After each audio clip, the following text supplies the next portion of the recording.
안녕하십니까. 여러분이 불이인 탈출하는 그날까지 도와드릴 카이저입니다. 오늘의 주제는 그 문재인 정부의 주요 부동산 정책에 대해서 말씀드리도록 할게요. 다양한 부동산 정책이 나왔어요.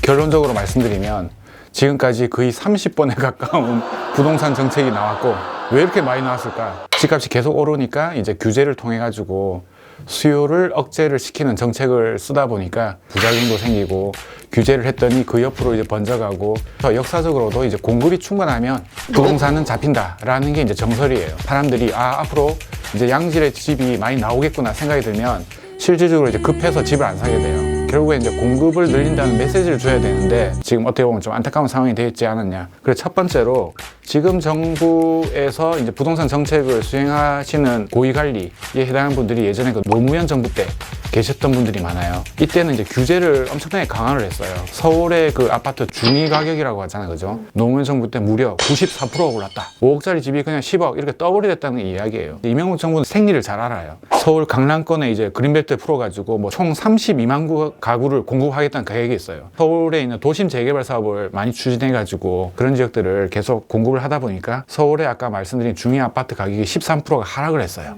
이제 그 다음 바통을 이어받은 이제 박근혜 정부 때는 규제를 많이 완화했어요. 대출 규제도 완화하고 빚내서 투자하라. 4년 동안 한 27% 정도 상승을 했습니다. 문재인 정부 때 초기에는 세금하고 부동산 규제, 결론적으로 집값이 많이 급등했잖아요, 그죠?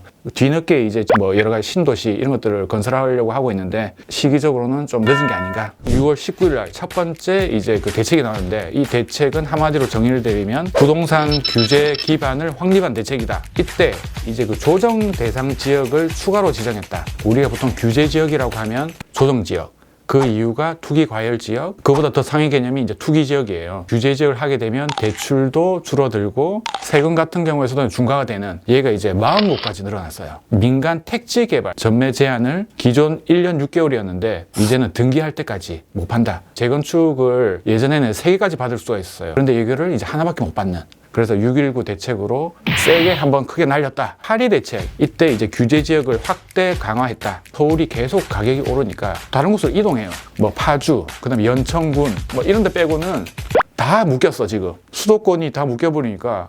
그래서 최근까지 엄청나게 많이 올랐던 부산, 울산, 경남, 이런 데 막 많이 가는 거예요. 지금 전국이 다 올라가고 있는 이런 상황이다. 사람들이 지금까지 전혀 안 올랐던 1억 미만짜리도 막 올리고 있는 거예요, 지금. 그래서 이제 혹자는 이렇게가 이야기해요. 전국을 다 뛰기 위해서 규제지역을 이렇게 계속 하는 게 아닌가. 서울 같은 경우에는 서울의 구가 25개예요. 이 25개 구에다가 과천하고 세종시, 얘를 투기 과열과 투기 지역으로 묶였어. 10월 24일 날 12사 대책이 또 벌어졌어요. 대출을 막아야겠다. 여러분들 들으셨지만 이제 DTI하고 DSR이라고 있어요. 이게 뭐냐면 집값을 기준으로 예를 들어서 한 60% 정도 대출을 받았는데 이걸 규제를 해서 50% 아니면 40% 이 정도밖에 못 받게 하는, 대출 한도를 줄여버리는. 그리고 DSR이라고 있어요. 그래서 부동산 용어를 많이 알아야 돼. DSR이 뭐냐면 이자하고 원금을 갚을 수 있는 능력을 확인하는 건데, 뭐 자동차 할부, 그 다음에 신용대출 이런 걸 다 합산하는 거예요. 아무래도 한도가 떨어지다, 그죠? 그런데 이때부터 이제 정부가 약간 좀 고민을 한 것 같아요.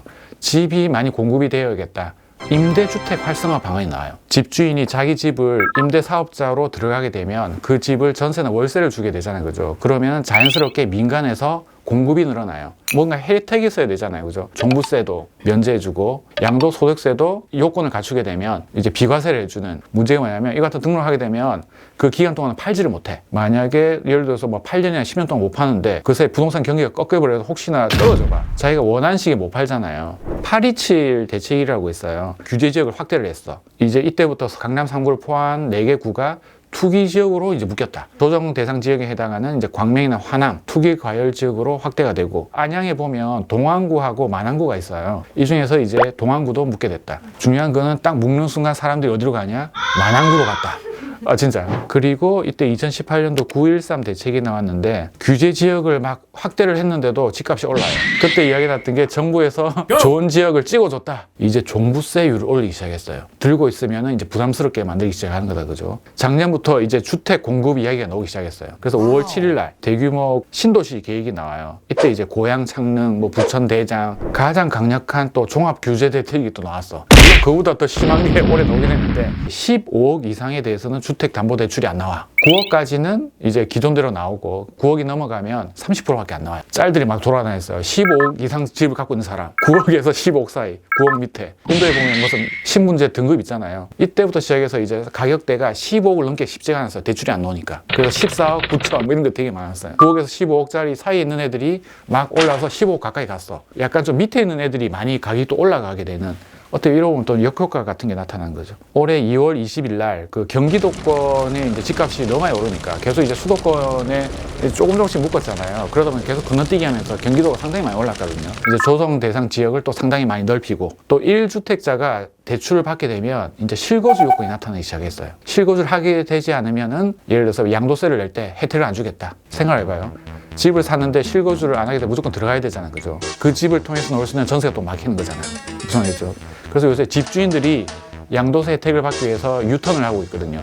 실거주를 해야지 비과세가 되니까. 그러면서 더욱더 이제 전세 물건도 안 나오는 그런 현상이 벌어지고 있다. 문재인 정부의 여러 가지 대책들을 봤는데 전문가분이 이렇게 이야기를 하셨어요. 이 이야기를 마치고 제가 오늘 시간 끝내도록 하겠습니다. 다주택자를 잡겠다고 각종 세 부담을 늘리고 규제를 강화하면 결국에는 실수요자가 피해를 보고 있다. 그래서 수요자가 원하는 가장 중요한 것은 주택 공급이다. 이와 같은 문제들을 빨리 해결하는 게 중요하지 않냐, 이런 식으로 말씀드리면서 마치도록 하겠습니다. 감사합니다.